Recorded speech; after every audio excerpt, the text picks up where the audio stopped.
व्यर्थ ना सुनने का अभ्यास बनाइए। ये अभ्यास से हो जाता है। अगर मंत्राकार वृत्ति की अभ्यास है तो एकदम एकाग्र वृत्ति कीजिए, कोलाहल मचा है, बस केवल इतना है कि स्वर गूंज रहा है और अपना मंत्र सुनाई दे रहा, कोई शब्द अपना प्रभाव नहीं डाल पा रहा है। अभ्यास। जो अधिक बोलने का, अधिक सुनने का, प्रपंच का भाव कर लेता है, पूरा जीवन निकल जाता है, अनुभूत कुछ नहीं होता, कुछ नहीं अनुभव होता। इसी चमड़े को सजाने संवारने में पूरा जीवन निकल जाता है। बड़ा विनोद का विषय है।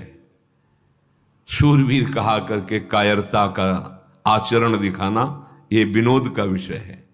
भगवत प्राप्ति का लक्ष्य करके चलने वाला उपासक माया के मनोरंजन में विश्राम मान लेना, शरीर सुख को विश्राम मान लेना। प्रपंच में क्या कर रहे हैं? बोले समय नहीं कट रहा था तो बैठे बातें कर रहे थे, ये खेल रहे थे, ये कर। समय यहां कम पड़ता है। समय उपासक को, उसको लगता है कि और समय बढ़ जाए, और अधिक साधन करूं, निरंतर और नाम जप करूं। श्रवणनी और कथा नहीं सुनी हो, रसना और न गई हो। कानों से भगवत चर्चा किसी श्रवण फुटो जो अन सुनो। कहां हमारी स्थिति है? बहुत प्रपंच में राग हो गया है, प्रपंच कथन में, प्रपंच श्रवण में। और सिद्धावस्था कैसे मिलती है? बोले श्रवणनी और कथा नहीं सुनी हो, रसना और न गए। ग्राम्य कथा, विषय कथा, राज कथा नहीं, नहीं, भगवत कथा, केवल भगवत कथा। वही गान करना, वही श्रवण करना। जीव अपनी तरफ प्रमाद किए हुए है। संयम में रखो इसको। बहुत ही दुष्ट स्वभाव बनती चली जा रही। ये खाना, ये खाना, ये खाना, कभी नहीं अगा रही। ये नहीं आ रहा कि जब लिखा है राधा नाम सुधा रसम, तो मुझे क्यों नहीं सुधा रस, अमृत रस का अनुभव क्यों नहीं हो रहा? ये कभी चाह नहीं पैदा हो रही। हाँ, आज ये समोसा चटनी, आज ये पदार्थ, आज ये पदार्थ, इस दुष्ट को बढ़ावा देते चले जा रहे हैं। रसेंद्री को प्रमाद युक्त मत कीजिए। उपासक यदि सिद्धावस्था में पदार्पण करने का निश्चय बना लिया है तो रसेंद्री को प्रमाद से बचाइए। जीव को संयम में कीजिए। उचित सात्विक भगवत समर्पित आहार, अल्पाहार। किसी को अपनी आंतरिक वृत्ति का परिचय मत दीजिए जब तक भगवदाकार वृत्ति ना आ जाए। उठती है अपनी बात बताने के लिए अंदर से लहर, उसका दमन करो, दबा दो उसे और शमन करो, अंदर ही शांत कर लो। हम वहां गए थे, ये कि हम आज सत्संग में ये बात पकड़ी, हम तो ऐसा साधन कर, बड़ा आनंद आता है हमें तो। जहां माला लिया बस आनंद आता। तुम बोल पाते? नहीं आया, तभी आप बोल पा रहे। जब तक भगवदाकार वृत्ति ना हो जाए तब तक अपनी आंतरिक वृत्तियों को दबाओ, दमन करो, शमन करो अंतर में ही। सावधान दृष्टि रखो। आत्म कल्याण के लिए जहां तक हो सके तहां तक ऐसे लोगों से बात ना करो जो दुनिया की बातें तुम्हें बताते हैं। दुनिया के विषय में हमें नहीं जानना, दुनिया के मालिक के विषय में जानना है। ये जो परनिंदा करने वाले स्वभाव वाले हैं वो बड़े भाग्यशाली साधक है जिनको ऐसे लोगों का दर्शन, संभाषण, संग नहीं मिलता। बड़े भाग्यशाली है। देखो, अगर आप श्री जी की आज्ञा में हो तो आपको ऐसा अवसर ही नहीं है। सत्संग सुने अपने अपने कमरे में, अपनी अपनी दिनचर्या में, बाहर जाना ही नहीं है। अपने ठाकुर के नाम रूप लीला धाम से रति करो। बाहर गए, रास्ते में मिले, दंडोत या राधे श्याम, शुरुआत यहां से होगी, फिर पर चर्चा, फिर पर निंदा, और पहुंचे ठाकुर जी के दर्शन के लिए। वहां से भी पकड़ के कोई दोस्त दर्शन, फिर आए, वही सब मन को गंदा करते। नहीं तो श्री धाम वृंदावन, बहुत जल्दी आनंद का अनुभव हो जाए। विषयासक्त पुरुष जब तुम्हें सम्मान देने लगे तो तुम्हें अंदर अंदर जलन होनी चाहिए और दुर्भाग्य का अनुभव होना चाहिए। देखो सतमार्ग क्या है, सम्मानम कल्याति घोर गरलम नीचापमानम सुधा, श्री राधा मुरली धरो भज सके वृंदावन माते। सबके चरणों में तृणाद। आश्चर्यमयी बात, वो संसार का वेश धारण किए हुए साष्टांग लूटा हुआ है, कितनी अपार श्रद्धा है। और हम श्रद्धा के मार्ग के पथिक होकर के सर भी नहीं झुका सकते। हमको ये गर्व है कि हम विरक्त हैं। काहे से विरक्त है? देहाभिमान से, विषयों से, किससे? वहां उसकी दैन्यता को देखो, वो साष्टांग लूटा हुआ पड़ा है। केवल आपको इस भाव से ये भगवान के दास हैं, तो आप अपने भगवान को नहीं पहचान पा रहे। उस रूप में कोटिशाह उनके चरणों में दंडवत है। कहीं छू न जाए किसी का प्रणाम, नमस्कार, वंदना, स्तुति, ये कहीं हमारे हृदय को स्पर्श न कर ले, नहीं तो मलिन कर देगी पक्का। विषयासक्त पुरुष द्वारा किया हुआ सम्मान यदि स्वीकार करते हो तो तुम्हारा दुर्भाग्य है। हां, अगर कोई साधु कहता है भगवत मार्ग का कि अहोभाग्य तुम्हारे, बहुत सही, चलो आगे, तो हृदय में आनंदित होना चाहिए कि प्रमाण मिल रहा है कि मार्ग सही है, संत वचन मिल रहे हैं।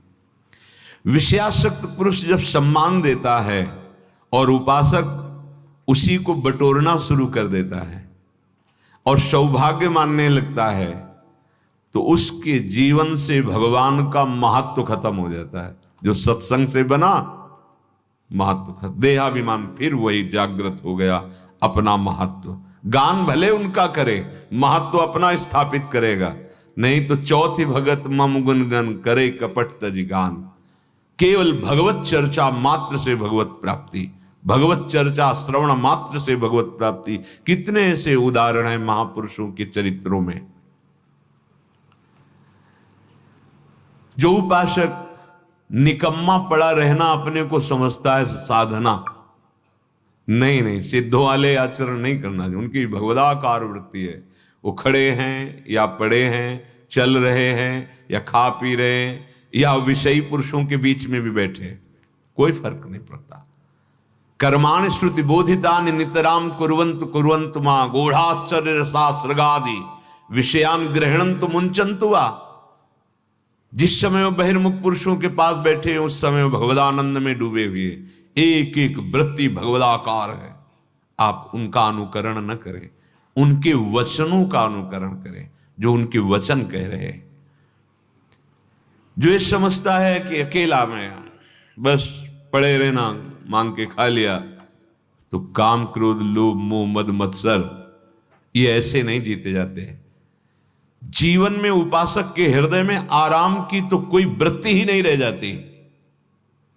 श्यामा श्याम नहीं मिले तो आराम कैसा? राम नहीं तो आराम कहां?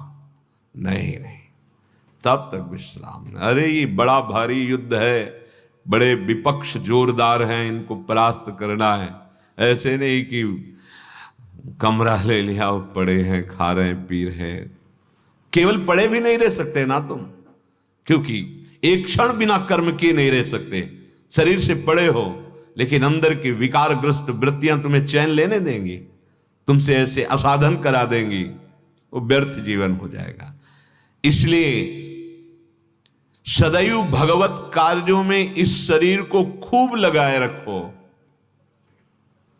भगवत कार्यों में, जो ये सब भगवत कार्य हैं। अगर आप गृहस्थ में तो सब भगवत कार्य, विरक्त में तो प्रगट के भगवत कार्यों में प्रभु की सेवा संपादन करने के लिए पूरे शरीर की ताकत लगा दो। इसमें प्रमाद स्थिति नहीं। हम केवल भजन को समझते, एकांत बैठे तो भजन हो रहा है। अब देखो क्या हो रहा है, अंदर मनन करके देखो। अब जब हम श्रृंगार करते हैं तो देखो मन बुद्धि पूरा लगेगा, नहीं तो श्रृंगार बिगड़ जाएगा।